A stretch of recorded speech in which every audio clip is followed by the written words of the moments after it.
Simon and the Bird. A short moral story. Once Simon saw a bird caught in a net sprayed by some boys. The bird was crying for help. Simon freed it and the bird flew away. A few days later, Simon was eating under a tree. Suddenly, the same bird swooped down and took his food away. Simon jumped up to snatch his food back but lost his balance and fell down.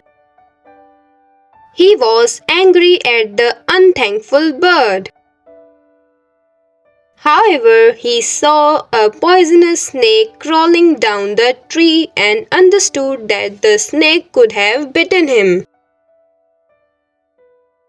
The bird had saved his life.